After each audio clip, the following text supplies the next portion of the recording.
හරි.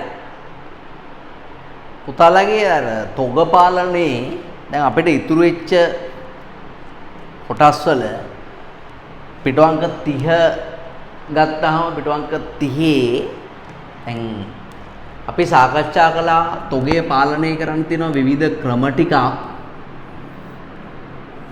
හරි. තොග පාලනය සඳහා භාවිතා කරන ප්‍රධාන වශයෙන් මොනවාද? ද්විත්ව භාජන ක්‍රමය පිළිබඳව අපි සාකච්ඡා කළා. ABC විශ්ලේෂණ ක්‍රමයේ තියෙනවා. ඒ වගේම JIT ක්‍රමයේ තියෙනවා. ඒ වගේම පරිගණකගත තොග පාලනයේ තියෙනවා. ඒ වගේම තොග මට්ටම් ක්‍රමයේ තියෙනවා. තොග මට්ටම් ක්‍රමයේ accounts වලත් අනිවාර්යයෙන්ම තියෙනවා. අපි දැන් තොග මට්ටම් ක්‍රමයේ සාකච්ඡා කළා, ද්විත්ව භාජන ක්‍රමයේ සාකච්ඡා කළා. ඒ වගේම තොග පාලන වාර්තා ක්‍රමයේ තියෙනවා. තොග පාලන මේවා තමයි සාමාන්‍යයෙන් තොගය පාලනය කරන්න ඕනම ආයතනයක් භාවිතා කරන ක්‍රම සහ විධි වෙන්නේ.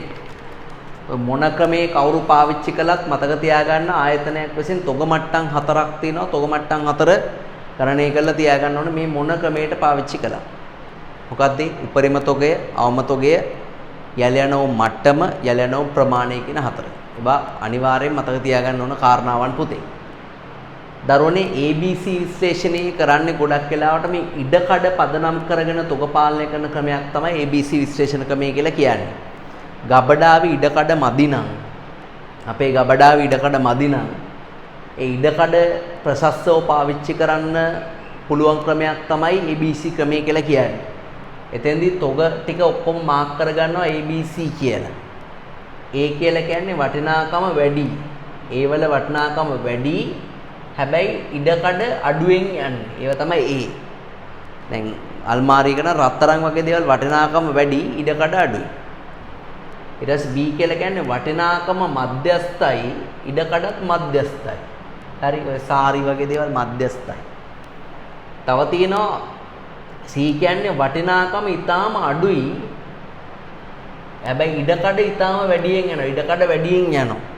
නේ? උදාහරණ බ්ලැන්කට් වගේ දේවල් දැන් ඔය මේ පොරොන් රෙදි ඒවට එම විශාල මේ බෙඩ් ෂීට් වගේ දේවල් විශාල ඉඩකඩක් යනවා සමහරවිට. අල්මාරි ඉඩ අඩු නම් ඉස්සලා වටිනාකම වැඩිව තැම්පත් කරනවා ඊළඟට වටිනාකමෙන් අඩුව මේ මධ්‍යස්ථව තැම්පත් කරනවා ඊට පස්සේ වටිනාකම වැඩිව සමහරට වෙන කොහෙන් හරි දාලා තියෙන්නත් පුළුවන් වටිනාකම අඩු ඒවා සෝරි හරි අවුරු අරන් ගියත් ප්‍රශ්නයක් නැහැ නේද ඒවා බලන්න අණ්ඩව්‍යාසයෙම කොට වශයෙන් කියලා ඒ තමන්ගේ තත්ත්වය අනුව තමයි තීරණය වෙන්නේ සමහරට ඒවා වටිනාකම වැඩි අඩු ටිකටක් යන්නේ ඒවා ඉසින් මුලින්ම තැම්පත් කරන්න ඕනේ සමහරට ඒවා වටිනාකම නැත්තම් ඒවා කොහරි එලි කොහරි බැල කරේ දාලා තියන්න බැරි නේද ABC ක්‍රමය කියලා කියන්නේ ඒකයි දැන් ඔයා බලන්න ඔයාගේ ටියුට් එක ගන්න ඒකේ 30 වෙනි පිටුව බලන්න ABC විශ්ලේෂණ ක්‍රමය වටිනාකම හා අවශ්‍ය ඉඩකඩ පදනම් කරගෙන සිදු කරන තොග පාලන ක්‍රමයක් තමයි ABC විශ්ලේෂණ ක්‍රමය කියලා කියන්නේ. ඒ අනුව පළමුව තොග ඊතම වටිනාකම හා ඒවා රැස් කිරීමට අවශ්‍ය ගබඩා ඉඩකඩ අනුව වර්ග කෙරේ. එනම් තොග ඊතම වටිනාකම අනුව ABC ලෙස කොටස් තුනකට වර්ගීකරණය කර ඒවා සඳහා අවශ්‍ය ගබඩා ඉඩකඩ ප්‍රතිශත ගණන් හඳුනු ලැබේ. ඉන්න අනතුරුව තොගවල වටිනාකම අනුව වැඩි අවධානයක් යොමු කළ යුතු තොග අඩු අවධානයක් යොමු කළ යුතු තොග යනුවෙන් වර්ග කරනවා. දැන් උදාහරණයක් විදිහට මේකේ තියෙන උදාහරණයක් දාලා A වලට ගබඩා ඉඩකඩ වලින් 10යි වටිනාකමෙන් 70යි. B වලට ගබඩාවෙන් 30යි වටිනාකමෙන් 20යි. භාණ්ඩ වර්ගයේ C වලට ගබඩාවෙන් 60ක් යනවා වටිනාකම 10යි. ආපත ප්‍රස්ථාරය පෙන්නලා තියෙනෙත් එහෙම අර එක පැත්තක දැන් ඒකේ මේ දාලා තියෙන දැන් මෙහෙමනේ ප්‍රස්ථාරය දාලා තියෙන්නේ. හරි. මේ පැත්තෙන් දාලා තියෙන ඉඩකඩ. කොට පැටලෙනවා මේ පැත්තේ තියෙන වටිනාකම. දැන් A වලට දාලා තියෙන මේ 70ක් දීලා තියෙන වටිනාකම. හැබැයි ඉඩකඩ වලින් 10යි. නේ? B වලට ගත්තාම B වලට වටිනාකම පැත්තෙන් ගත්තාම 20ක් වගේ තියෙන වටිනාකම. ඉඩකඩ වලින් 30ක් වගේ තියෙනවා. දැන් ඊට පස්සේ උඩම තියෙන එක බලන්නකෝ. ඉඩකඩ වලින් 70ක් විතර අරගෙන යා. හැබැයි වටිනාකම 10ක් විතර වගේ තමයි තියෙන්නේ. අන්න ඒ විදිහට තොගේ පාලනය කරනවා නම් ඒකට අපි කියනවා මොකද්ද? ABC විශ්ලේෂණ ක්‍රමය කියලා. ලොකු වැදගත් කමක් නැහැ. JIT ක්‍රමය කියන එකට තර තුනක් දාගන්න. ජිට් ක්‍රමය කියන එකට තව තුනක් දාගන්න.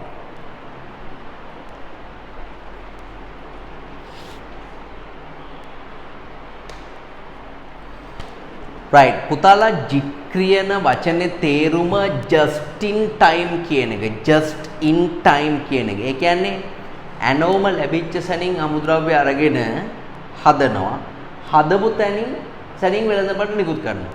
ඕඩර් එක ලැබුණාම අමුද්‍රව්‍ය මිලදී ගන්නවා. හදපු ගමන්ම අනිවාර්යෙන් මාකට් එකට දානවා. එතකොට මොකද වෙන්නේ? එතකොට තොග ලබා ගැනීමේ පිරිවැය රඳවා ගැනීමේ පිරිවැය කියන එක අඩු කර ගන්න පුළුවන්. ඔයාලට තේරෙනවා මං කියන්නේ? අපි තොග තියාගන්න යන තොගයක් තියාගන්න යන මේ තියාගන්නේ නැහැ නේ අමුද්‍රව්‍ය හෝ නිර්ද්‍රව්‍ය රඳව ගන්න නැහැ. ඒක තොග තබා ගැනීමේ පිරිවැය කියන එක අඩු කර ගන්න පුළුවන්. හරි. ඒ නිසා අර අඩුවෙන් පිරිවැයක් යන හින්දා වැඩි ලාභයක් වන්නත් පුළුවන්. අනිත් එක භාණ්ඩවල ගුණාත්මක භාවයත් වැඩි නේ.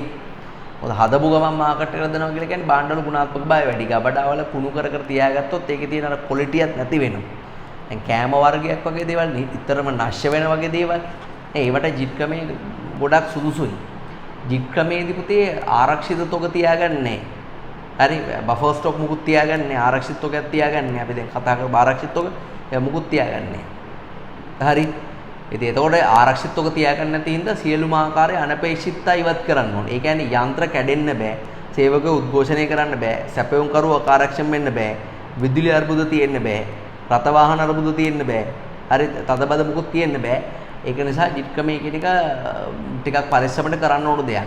එකපාරක් විභාගෙදී ආවා ප්‍රශ්නයක් ජිට් ක්‍රමේ ලංකාවට සුසු වෙන්නේ නැත්තේ ඇයි කියලා. ඉතින් ලංකාව වගේ රටක ජිට් ක්‍රමේ සුසු වෙන්නේ නැත්තේ දැන් ජපානය වගේ රටක සේවක උද්ඝෝෂණයක් කරනවා නම් ඒ පිළිබඳ ඉංගියක් දෙකක් එහෙම කරනවා. සමහරට ඒගොල්ලෝ වැඩිපුර බාණ්ඩත් අතර තමයි ඒවා උද්ඝෝෂණයක් එහෙම කරන්නේ. කස්ටමර්ස්ලාට පාඩු වෙන්න දෙන්නේ. අපේ ඒගොල්ලෝ එහෙම හරි දැන් කතා කරනවා දැන් උද්ඝෝෂණය වැඩ වර්ජනය කරනවා. ඉතින් එතකොට සේවක ගැටලු අපේ රටේ වැඩි. මාර්ග තදබද වැඩි. සැපයුම් කරවන්ගේ විශ්වාසන්තභාවය අඩුයි. බල ශක්ති විදුලි අර්බුද වගේ දේවල් දෙනවා. කරන්ට් යන වෙලාවල් දන්නේ නැහැ. හිටපුවම කරන්ට් යනවා. බිඳ වැටීම් වෙනවා. ඉතින් ඒවත් එක්ක ලංකාවට ජිට් ක්‍රමය අනුගමනය කරන්න බෑ. සියලුම ආකාරයේ අවිනිශ්චිතතාව ඉවත් කරපු ආයතනයකට ජිට් ක්‍රමය පාවිච්චි කරන්න පුළුවන්. මෙම ලියන්න. ඇනෝම ලදසැනින්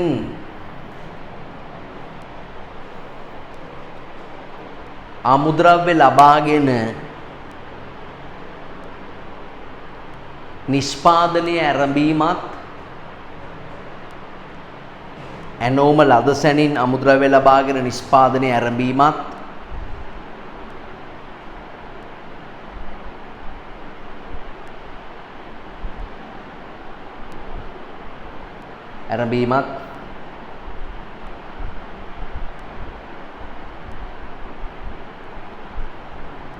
නිපදූ සැනින්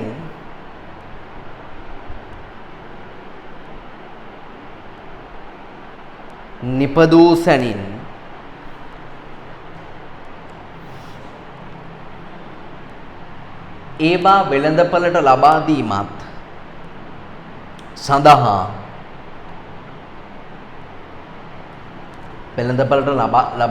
සඳහා යොමු ක්‍රමයයි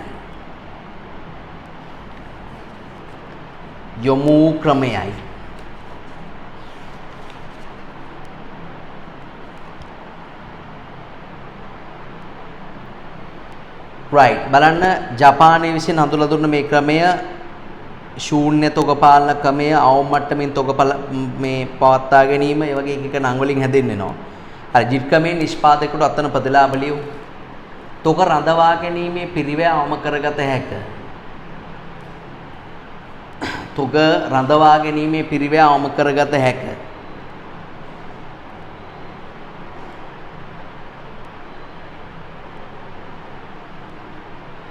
තොග රඳවා ගැනීමේ පිරිවැය අවම කරගත හැක.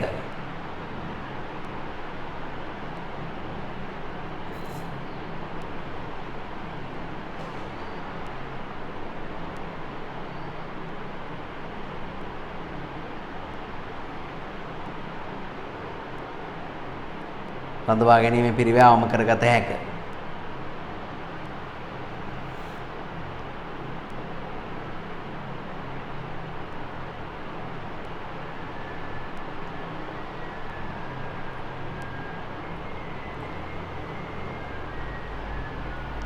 ඊට පස්සේ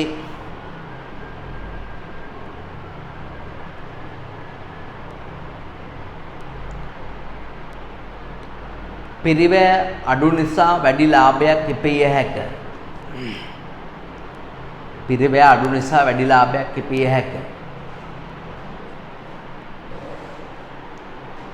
ගුණාත්මක නිෂ්පාදන වෙළඳපළට සැපිය හැකි වීම.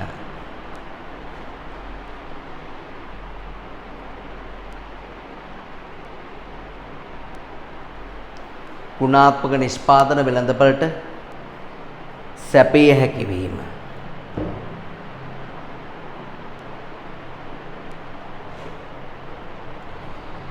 ඊට පස්සේ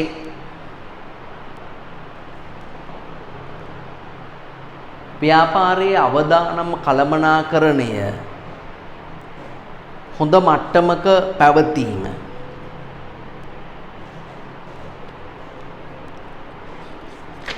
ව්‍යාපාරයේ අවදානම් කළමනාකරණය හොඳ මට්ටමක පැවතීම.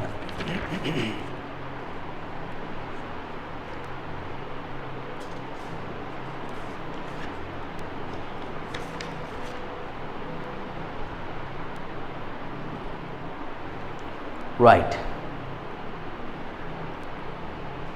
හරි ඊට පස්සේ ඊළඟ කොටසට යමු අපි. ඒකේ අවාසි අහනවා පුතේ බලන්න ඒකේ තියෙන අවාසි මොනවද කියලා. අවාසම ආරක්ෂිත තොග නැහැ.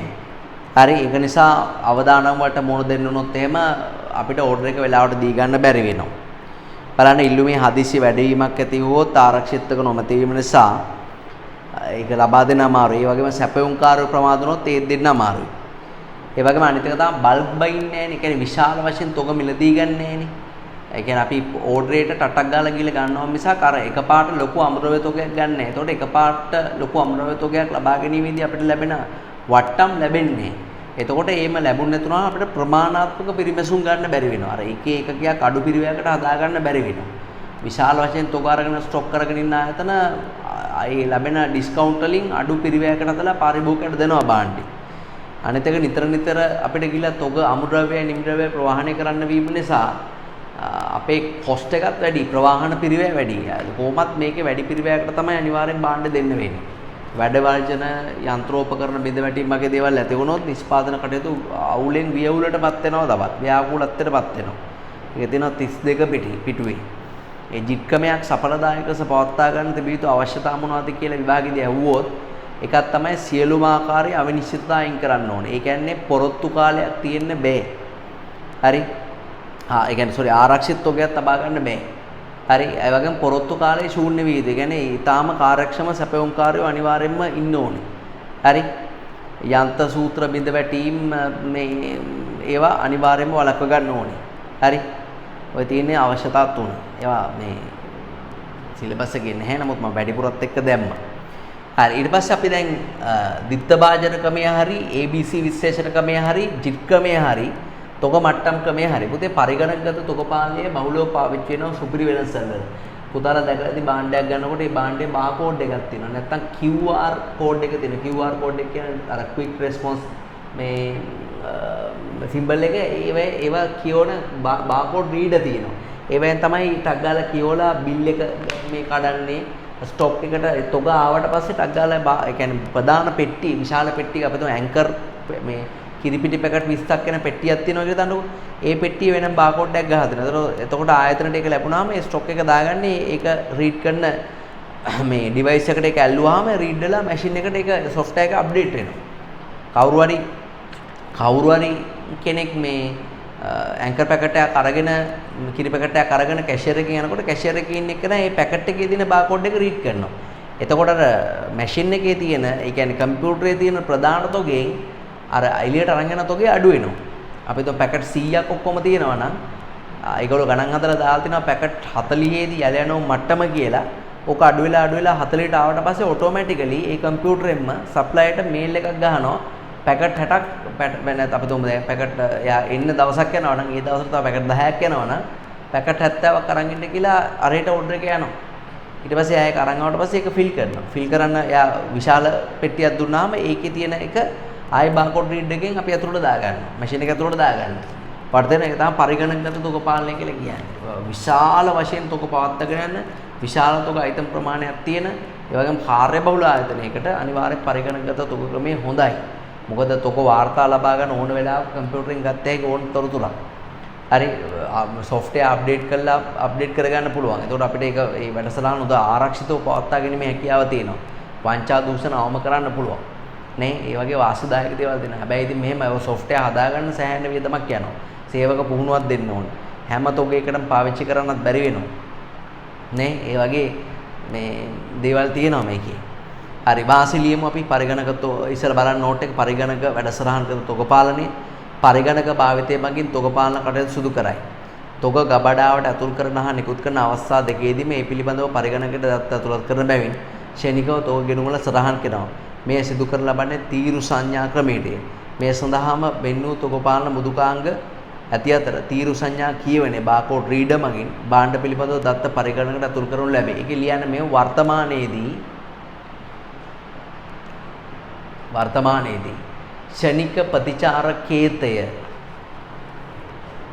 ෂණික ප්‍රතිචාර කේතය QR code දැකලා ඇතිනේ කේතය සහ ඒවා කියවීමේ මුදුකාංග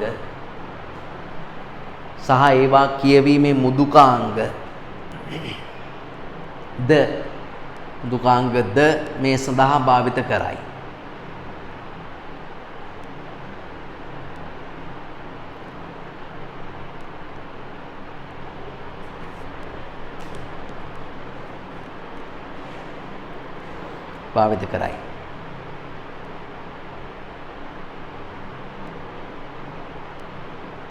right වාසිලියන්න විශාල තොග අයිතම ප්‍රමාණයකට භාවිත කළ හැක එකවර භාවිත කළ හැක විශාල තොග අයිතම ප්‍රමාණයකට එකවර භාවිත කළ හැක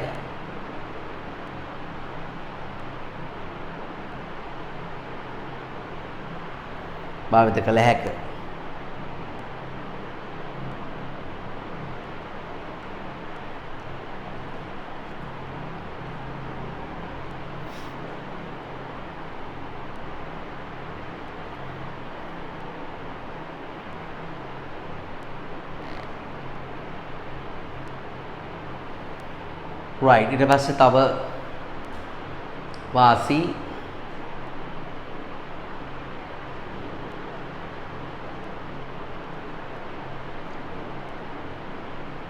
ආරක්ෂාකාරීභාවයෙන් වැඩිවීම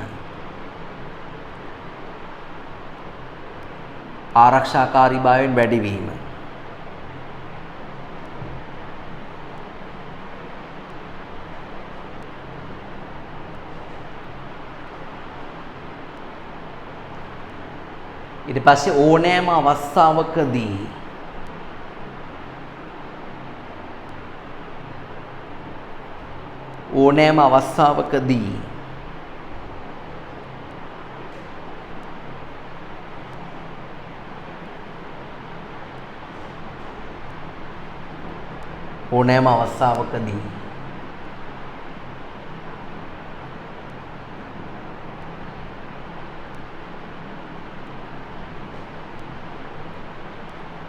තොග වාර්තා ලබාගත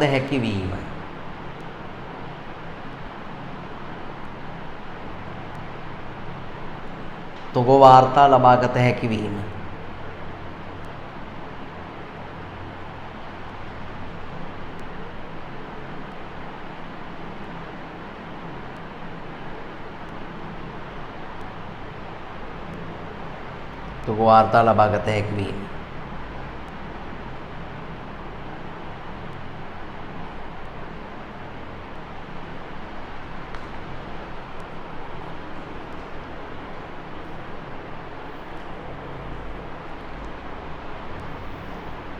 ඊට පස්සේ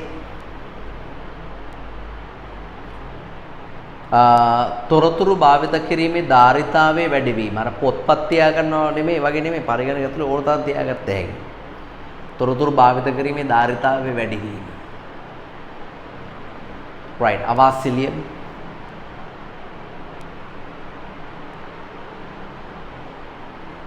අවාසි ලියමු.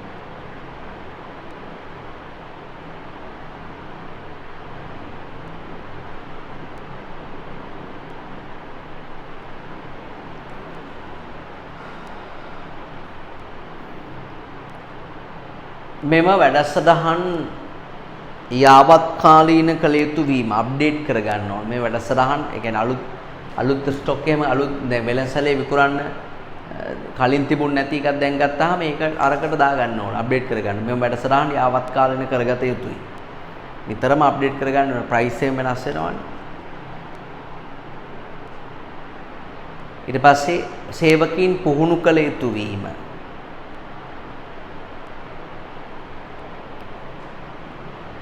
සේවකින් පුහුණු කළ යුතු වීම.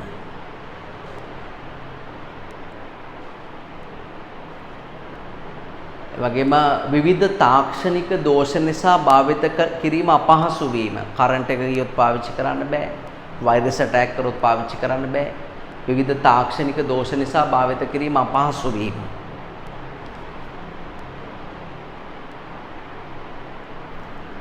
right. question එකට යමු. වටිනාකම සහ අවශ්‍ය ඉඩකඩ පදනම් කරගෙන සිදු කරන තොග පාලන ක්‍රමය ABC විශ්ලේෂණ ක්‍රමය. හරි. ඊට පස්සේ අපි පුතා පිටුවංක 33 34 35 36 37 38 39 40 වෙනකන් sorry පිටුවංක 39 වෙනකන් අපි පන්තිදි කරලා තියෙන වීඩියෝ එකෙන්. හරි එමනම් අපි පිටුවංක 40 කොටස බලමු. පිටුවංක 40 කොටසට යමු. ඒකේ තොග පාලන වාර්තා කියන මාතෘකාවට යන තොග පාලන වාර්තා. හරි. දැන් අපි මේ තොග පාලන ක්‍රමවේද වලින් දිත්ත භාජන ABC ජිට්කමය පරිගණකගත තොග මට්ටම් ක්‍රමය කියන ඔක්කොම ටික කතා කරලා ඉවරයි.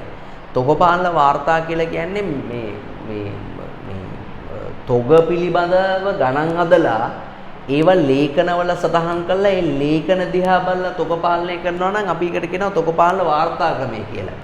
ඒකට ඔය accounts වල එහෙම විතර පාවිච්චි කරනවා ගබඩාවල ගබඩා ලෙජරේ කියලා එකක්. ගබඩා ලෙජරේ කියවට ඒක තියෙන්නේ මේ ගිණුම් දෙපාර්තමේන්තුවේ.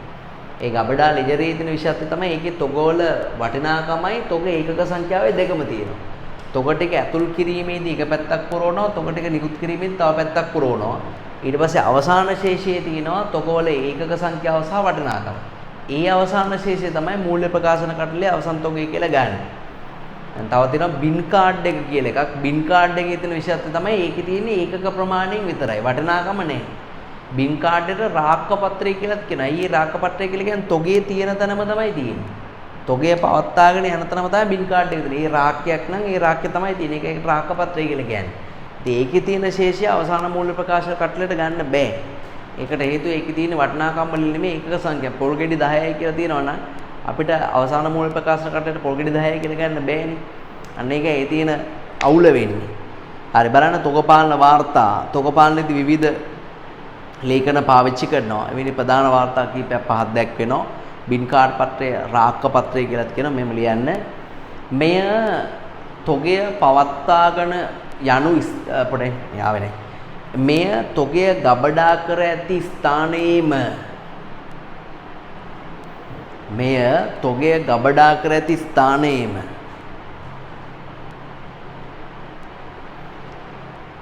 පවත්වාගෙන යනු ලබන ලේඛනයකි.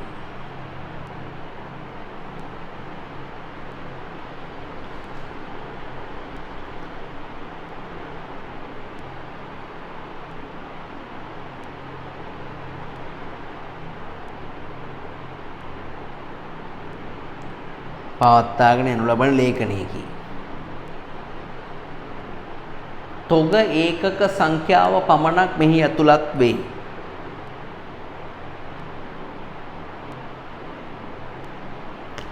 තොග ඒකක සංඛ්‍යාව පමණක් මෙහි ඇතුළත් වේ.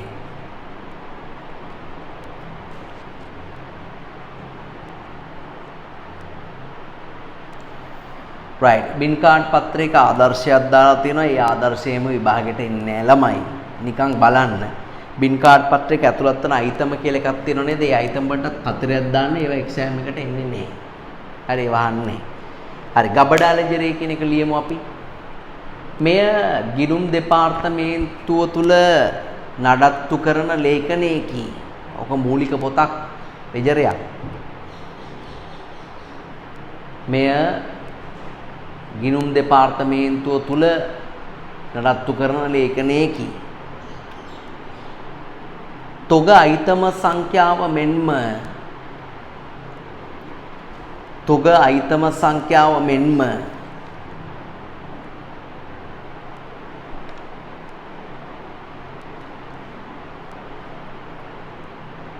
තොග අයිතම සංඛ්‍යාව මෙන්ම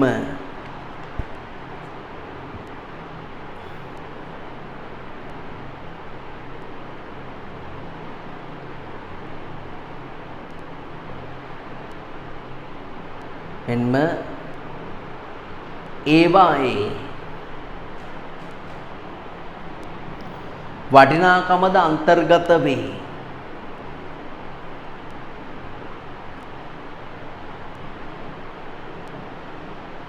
ඒවායේ වටිනාකමද අන්තර්ගත වේ.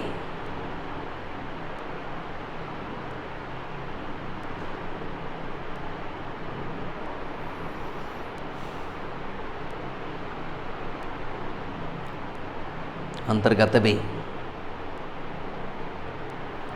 right ඊට පස්සේ අපෙන් අහනවා තොග පාලන වාර්තා රත්තු කිරීමේ වැදගත්කම් මොනවද කියලා. මෙහෙම ලියන්න. තොග ඌනතා හෝ අතිරික්තතා අවබෝධ කරගත හැක. තොග ඌනතා හෝ අතිරික්තතා අවබෝධ කරගත හැක.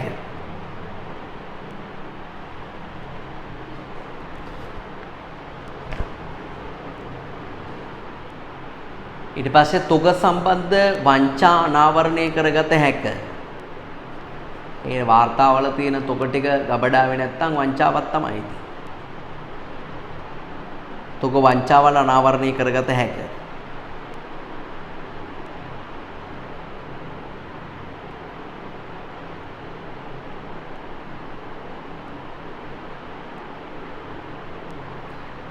ඊට පස්සේ තව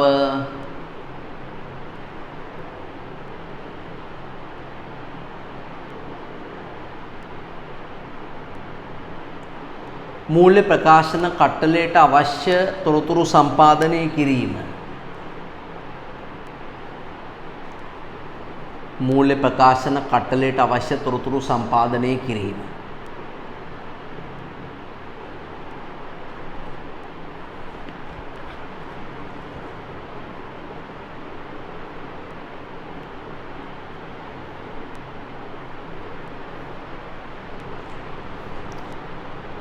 right ඊට පස්සේ එතන questions දෙකක් තියෙනවා බින් කාඩ් පත සහ ගබඩා ලෙජරේ අතර වෙනස්කම් දෙකක් පැහැදිලි කරන්න කියලා. පළවෙනි පැත්තේ දාන්න බින් කාඩ් පත, දෙවෙනි පැත්තේ දාන්න ගබඩා කියලා. ගබඩා ලෙජරේ. right බින් කාඩ් පත පැත්තේ ලියන්න ගබඩාව තුල ඇත. ගබඩාව තුල ඇත. ගබඩා ලෙජරේ පැත්තේ ගිණුම් දෙපාර්තමේන්තුව තුල ඇත. ගබඩාව තුල ඇත. අනිත් පැත්තේ ගිණුම් දෙපාර්තමේන්තුව තුල ඇත.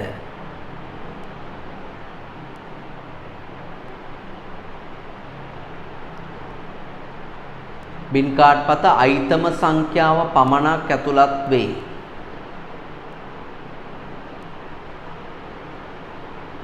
අයිතම සංඛ්‍යාව පමණක් ඇතුළත් වේ. අනිත් පැත්තේ ගබඩා ලෙජරේ පැත්තේ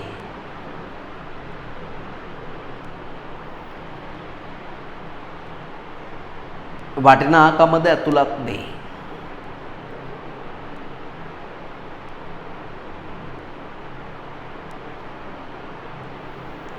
right ඊට පස්සේ ඒකේ අන්තිම ප්‍රශ්නේ තොග පාලනය සම්බන්ධ ගබඩා බාරකරුවෙකුගේ යුතුයකම් වක්කීම් මොනවද කියලා අහනවා. සාමාන්‍යයෙන් ගබඩාවක් පවත්වාගෙන ගබඩා බාරකරුවෙකුගේ යුතුයකම් වක්කීම් මෙහෙම ලියන්නේ. තොග පාලන වාර්තා නඩත්තු කිරීම. ඔය බින් කාඩ් එක ගබඩා ලෙජරේ තියෙනවා නම් ඒවා නඩත්තු කරන්න. තොග පාලන වාර්තා නඩත්තු කිරීම. සමහර වාර්තා විතරයි. ඊට පස්සේ ගබඩාවේ ආරක්ෂාව සහතික වීම. මීයෝ කැරපොත් අරන් ගියා කියලා කියන්න බෑ. තේරෙනවද? ඉස්කෝලේ කෘෂි විද්‍යා කාමරේ උදුළු තලයක් නැති වුණාම මිස්ටර් කියන්න බෑ. ඒක මීයෝ කාලා කියලා. මීයෝ සාමාන්‍ය යකඩ කන්නේ.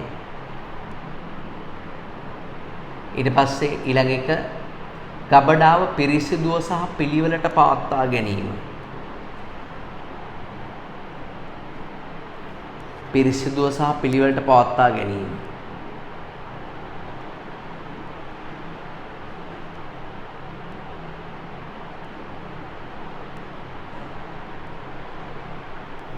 ඊට පස්සේ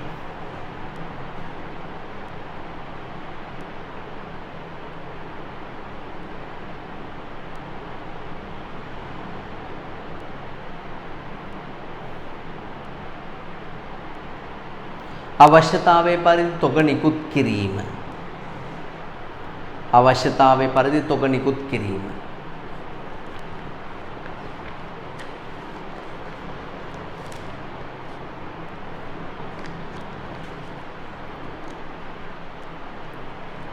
තව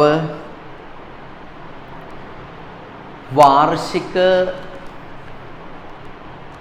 තොග ගණනය කිරීම සඳහා සහාය දීම. අවුරුද්ද අවසානයේදී තොගේ ගණන් හදනවනේ මෙච්චර තියෙනවා කිලිවැල්ලා. වාර්ෂික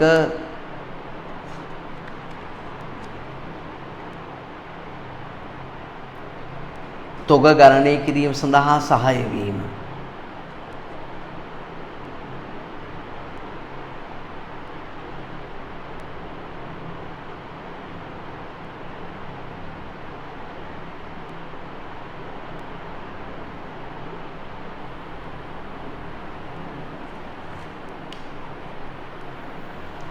right හරි එමනම් තොග පාලනය සම්බන්ධ සම්පූර්ණ කොටස් ටික ගොඩනගලා අවසానයි පුතා. හරි අපි මේක නම් නිබන්ධනයේ අවසාන කොටසට තව වීඩියෝ එකක් තියෙනවා. ඒ වීඩියෝ එකේදී මුණ ගැහෙමු. ආයිබෝවන්.